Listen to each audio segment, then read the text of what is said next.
अस्सलाम वालेकुम व्यूअर्स, आज की ये video skin glowing whitening serum के बारे में है जो मैं आपके साथ शेयर कर रही हूँ, जिसका गारंटी के साथ मैं कहती हूँ कि आपको जरूर बहुत अच्छा रिजल्ट मिले। लेकिन शर्त ये है कि जिस तरह बताया गया है आपने उसी तरह इसको इस्तेमाल करना है और इंग्रेडिएंट्स भी जो बताए गए हैं आपने वही इंग्रेडिएंट्स इस्तेमाल करने हैं, वही यूज करने हैं।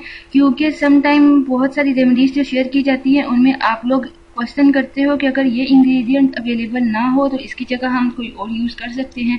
तो मेरा ख्याल है मैं आपके साथ सब वो इंग्रेडिएंट्स, सब वो अज्जा शेयर करती हूँ जो आसानी आपको मार्केट से मिल सकते हैं। तो व्यूअर्स, आज की इस रेमेडी को बनाने के लिए भी जो आपको अज्जा चाहिए वो नोट कर लें। आपको चाहिए रोज वाटर, गुलाब का अर्क, ये भी आपको आसानी मिल जाएगा।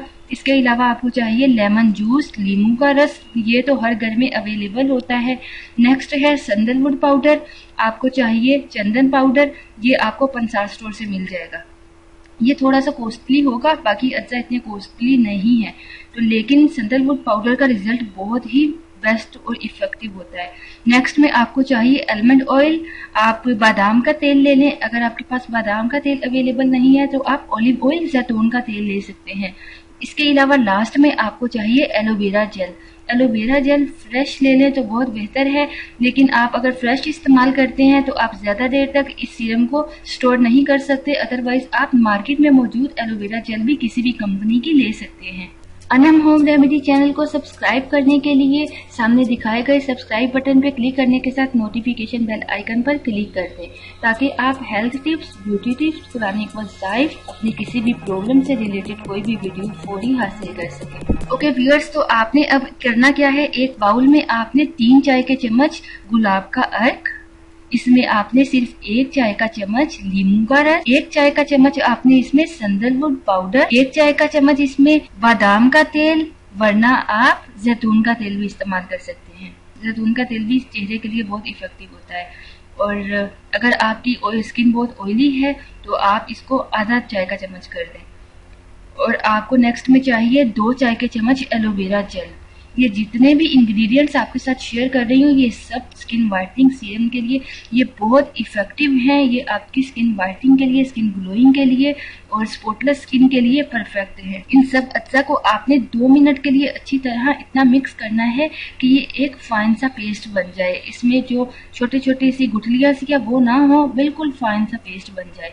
अब आपने करना क्या है, रात को सोने से पहले आपने इस सीरम को अप्लाई करना है। लेकिन याद रखें, आपने अप्लाई करने से पहले अपने फेस को वॉश करना है। वॉश करने के बाद आप एक कॉटन बॉल की मदद से या जिस तरह आप आसानी से अपने चेहरे पे रोज वाटर लगा सके, आपने गुलाब का अर्क चेहरे पे लगाना है।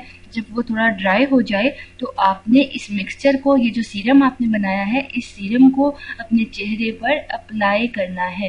अपने चेहरे पे अप्लाई करके आप सो जाएं। नेक्स्ट मॉर्निंग आप अपने चेहरे को धो लें। गारंटी के साथ आपको एक रात में ही वाज़िया फर्क नजर आने लगेगा। अगर आप रोजाना इस सीरम का इस्तेमाल करेंगे तो बहुत जल्द, चंद ही दिनों में आपकी स्किन चमकने लगेगी, आपके दाग धब्बे दूर हो जाएंगे और आपकी स्किन बहुत ग्लो करेगी। इसमें मौजूद सब इंग्रेडिएंट्स बहुत ही नेचुरल हैं और इफेक्टिव हैं। जैसे कि lemon juice natural bleaching agent के तौर पे काम करता है। ये आपकी स्किन टोन को भी लाइट करता है। और अगर आपकी स्किन टोन अनइवन है, कॉम्प्लेक्शन डार्क है, तो ये सारी प्रॉब्लम आपको इस एक सीरम में मिल जाएगी। तो इसको इस्तेमाल करने के बाद जरूर अपने एक्सपीरियंस को कमेंट बॉक्स में शेयर करें। ये बहुत बहुत बहुत इफेक्टिव रेमेडी है। इस सीरम को आप मुसलसल 1 महीना इस्तेमाल करें और इसे आप 1 महीने तक स्टोर करके रख सकते हैं। अगर आपको किसी किस्म की कोई प्रॉब्लम हो, कोई क्यूरी हो जिसका आंसर आपको मेरे चैनल में ना नज़र आए, तो आप हमसे कमेंट बॉक्स में पूछ सकते हैं। इसके अलावा आप हमसे व्हाट्सएप के थ्रू कांटेक्ट कर सकते हैं। टाइमिंग आप सामने स्क्रीन पर देख सकते हैं, 11 बजे से 1 बजे तक और फिर 3 बजे से 4 बजे तक। इसके अलावा आप फेसबुक पेज के ज़रिए हमसे कांटेक्ट कर सकते हैं या आप ईमेल के थ्रू हमसे कांटेक्ट कर सकते हैं।